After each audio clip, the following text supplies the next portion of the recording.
Hoje é sexta-feira, 24 de julho.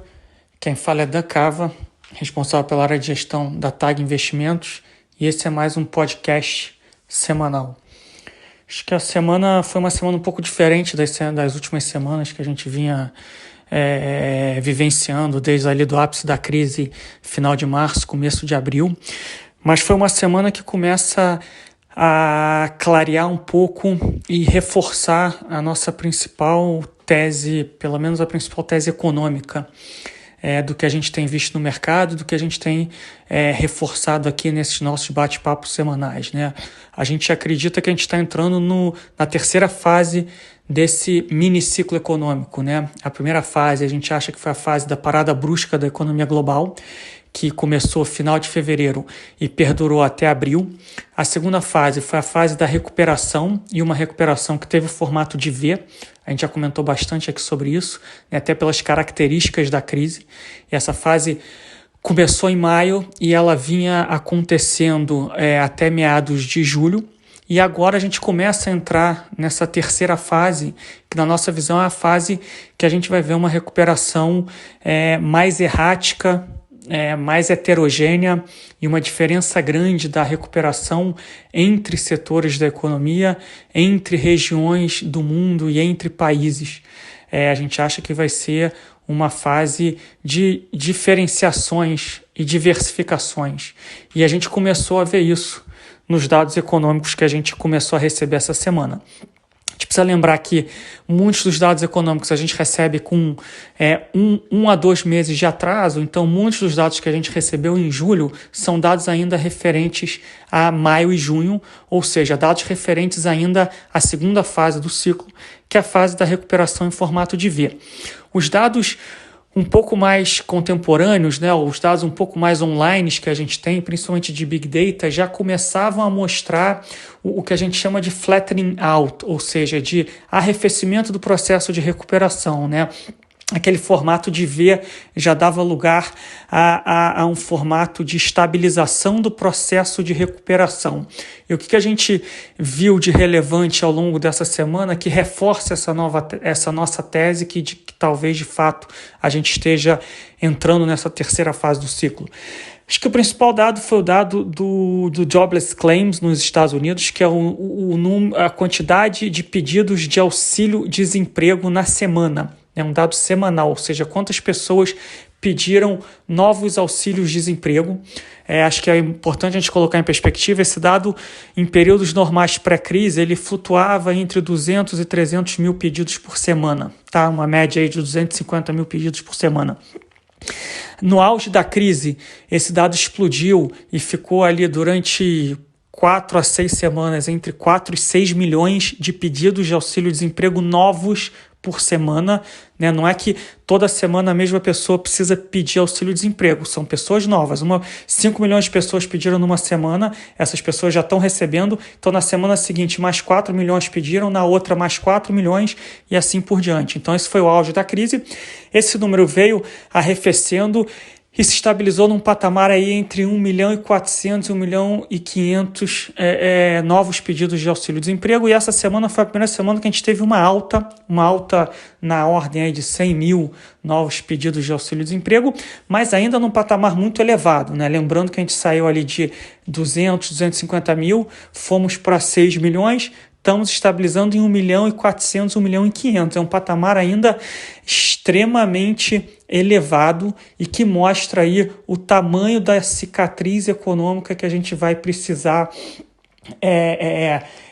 endereçar ao longo dos próximos meses e, quiçá, dos próximos anos. Então, a gente já vinha observando números de Big Data, né? Principalmente, eu posso dar aqui alguns exemplos, né? A mobilidade já tinha começado a cair quando você pega essas estatísticas de Google Maps, de Waze, etc. A gente já tinha visto uma queda na mobilidade social em vários países e várias regiões do mundo, principalmente, né, Estados Unidos, um pouco menos Europa.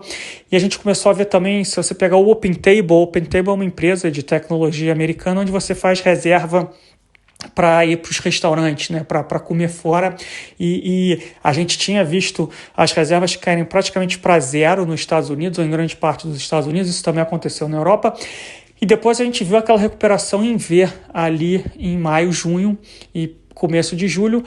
A partir da segunda semana de julho a gente começou a ver esses dados voltarem a cair, principalmente com a volta do aumento do número de casos em vários estados e várias cidades americanas. Então, os dados que a gente deve receber, principalmente os dados de julho que a gente receber em agosto, e aí a gente precisa entender como é que vai ser passado julho, né, quando a gente entrar em agosto, mas a gente acha que a gente está começando a entrar num momento em que talvez os dados comecem a mostrar uma acomodação dessa recuperação. E aí, obviamente, a gente vai precisar entender se essa acomodação é simplesmente uma acomodação para uma próxima rodada de recuperação, e obviamente que vai depender de vários vetores, ou se essa acomodação de fato é um sinal mais negativo de que a recuperação econômica no mundo vai demorar muito mais do que a gente imagina, ou pelo menos vai demorar muito mais do que o mercado precificou ao longo das últimas semanas, ao longo dos últimos meses, tá?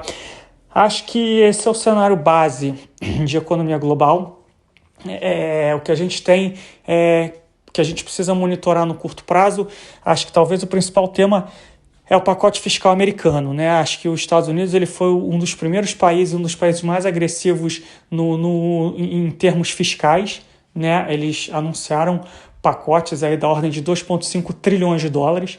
Acho que um dos principais programas de renda deles ou de proteção social foi aprovar um auxílio-desemprego adicional de $600 por semana, além do que já era pago, que era na faixa de $400 por semana. Então a gente está falando aí de quase, dependendo obviamente do estado, da cidade, a gente está falando de $1.000 por semana para a pessoa ficar em casa, quase $4.000, entre $3.500 e $4.000 por mês, para a pessoa ficar em casa. Então isso obviamente ajudou muito, né, o consumo americano ao longo desses últimos 2 meses com o desemprego lá em cima, e isso ajudou obviamente a segurar a economia, e a gente viu que de fato todas as empresas que são mais online, varejistas online, etc., não tiveram uma perda expressiva, na verdade tiveram um ganho de market share, e a gente não teve uma perda tão expressiva assim de renda na economia e de consumo. Esse pacote acaba agora no final do mês. O Congresso americano voltou essa semana aos trabalhos. Eles estão sentados nas mesas de negociações, né, democratas e republicanos, para tentar aprovar um novo pacote que vai substituir esse. Esse é só um dos pacotes, eu estou focando nesse porque é um pacote que a gente consegue mensurar mais. Tem diversos outros pacotes que ajudam mais o setor corporativo, pequenas e médias empresas e afins, mas esse é um pacote de fato que tem sustentado a economia americana e de certa forma tem ajudado a sustentar os mercados, né? A gente precisa lembrar que a economia americana é uma economia majoritariamente de serviços, uma economia de consumo, aí quase 70% da economia é voltada para o setor de serviços, voltada para o consumidor. E se você não tiver um pacote tão agressivo, tão expressivo como aquele primeiro, no nível de desemprego que a gente está hoje, e sem você ter endereçado completamente a pandemia, a gente pode ter um problema grande de curto prazo. A nossa visão é que algum pacote vai ser aprovado. Se a gente tiver algum atraso nesse pacote, eventualmente a gente pode ter um período de curto prazo pontual de maior incerteza e maior volatilidade, mas a gente acha difícil que nenhum pacote seja aprovado, dado a situação econômica. Não convém nem a democratas nem a republicanos você deixar a economia dos Estados Unidos numa situação frágil como ela vai ficar se você não tiver um novo pacote. Então a gente precisa entender quando que esse pacote vai ser aprovado e qual o tamanho desse pacote e qual a duração desse pacote. Acho que esse vai ser o principal driver para o cenário econômico de curto prazo. E, de novo, a gente acredita que os próximos dados não vão ser tão positivos como os últimos dados, ou pelo menos que quando a gente olhar profundamente para os dados, sair um pouco da superfície, a gente vai começar a ver distinções entre setores da economia. Isso já tinha ficado claro nos dados mensais da China, tá? Na China a gente viu uma recuperação mais vigorosa de investimentos da produção industrial. Quando a gente entra mais na parte de consumo de varejo, a gente vê que ainda está muito abaixo, né, o patamar do consumo do varejo. A recuperação foi muito mais módica do que a recuperação em outros setores da economia, que são setores que acabam sendo muito mais influenciados, muito mais puxados por liquidez e por pacotes fiscais, crédito e pacotes governamentais, tá? Então, o cenário econômico global é basicamente esse. Vindo para o Brasil, a gente, de fato, tem uma situação um pouco mais amena do ponto de vista político. A reforma tributária ela foi encaminhada para o Congresso, isso por si só já é positivo, porque mostra a disposição do governo de continuar na sua trajetória de reformas. A reforma, ou o primeiro passo dessa reforma, é um primeiro passo, de fato,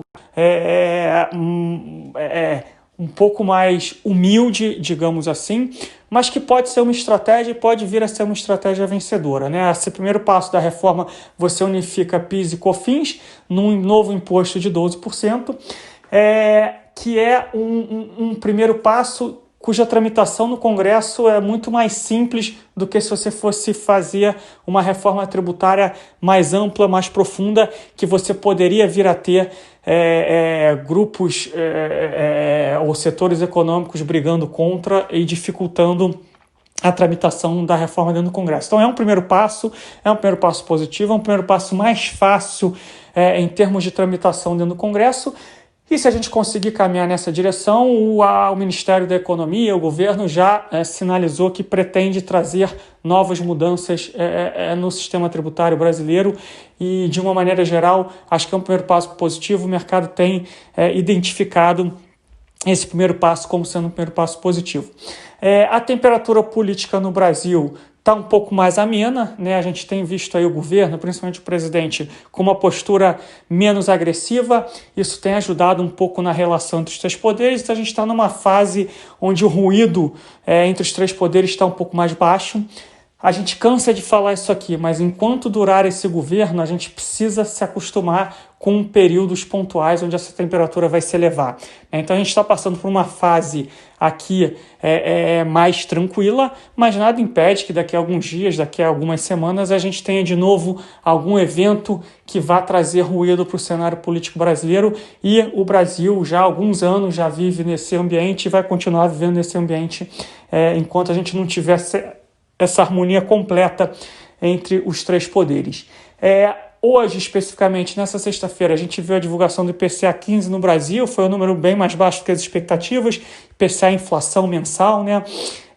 Qualitativo da inflação muito boa, núcleos muito baixos, né? A gente viu um forte movimento de fechamento de taxa de juros,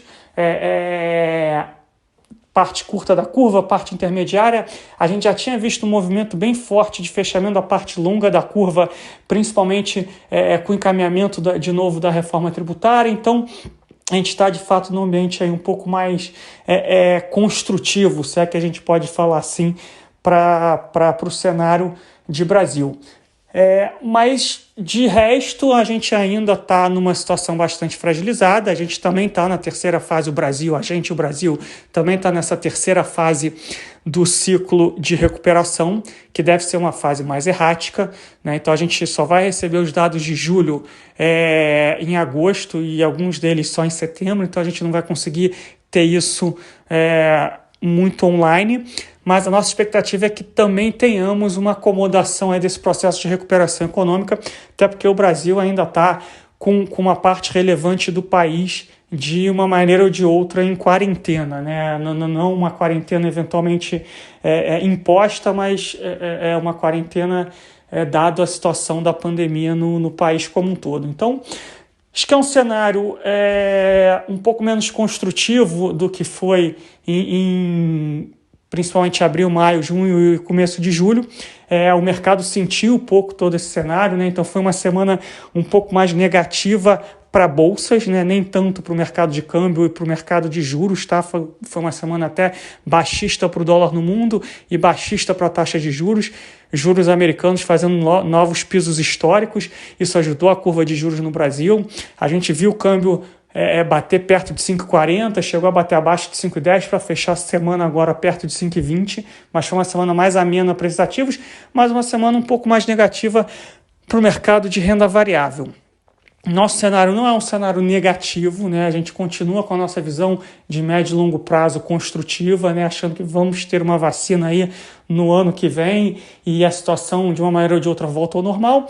A nossa visão só é um pouco mais cautelosa, dado esse nosso cenário de 3 fases do ciclo, estamos entrando na terceira fase e o mercado vinha precificando, de fato, uma recuperação contínua da economia.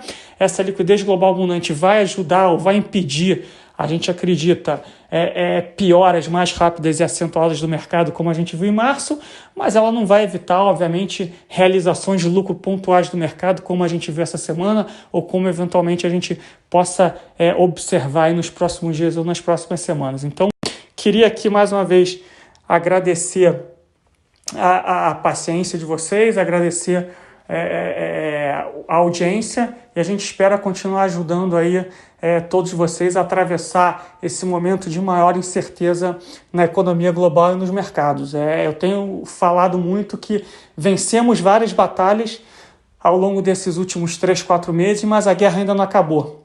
Então a gente precisa estar, como em qualquer guerra, a gente precisa estar atento para os desenvolvimentos que vão vir e que vão se tornar desafios para nós. Então, obrigado e tenha um bom final de semana.